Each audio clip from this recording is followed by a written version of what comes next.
तर फ्रेंड्स, मी निघाली आहे गावी गुढीपाडव्यासाठी. आपला मराठी सण आणि नवीन वर्ष आहे. तर अगोदरच मी पार्लरमध्ये जाऊन आले होते, वॅक्स वगैरे करून आले होते, थ्रेडिंग पण केलं होतं. पण केसांचं काय, केस खूप पांढरे झाले, त्याच्यामुळे म्हटलं मेहंदी लावावी. तर इथे मेहंदीसाठी ना मी पाणी करत होते. 1 ग्लास भरून पाणी घेतलेलं, त्याच्यामध्ये कढीपत्ता, मेथीदाणे, चहा पावडर आणि बीट टाकलेलं, बाकी काहीच नव्हतं.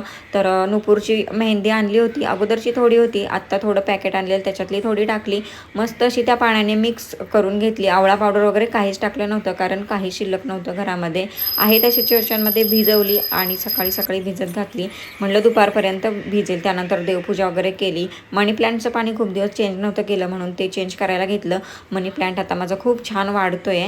तर ती काचेची भरणी असल्यामुळे त्याच्यावर तेलकट डाग पडतात, ती घासून घेतली, पाणी चेंज केलं, किचन क्लीन केलं. संध्याकाळी बघा मेहंदी लावलेले केस धुतले. आता याचा रिझल्ट तुम्हाला मोठ्या ब्लॉगमध्येच बघायला मिळेल. खूप भूक लागलेली संध्याकाळी, म्हणून असा चिवडा बनवला आणि एन्जॉय केला. तर असा होता मिनी ब्लॉग. बाय.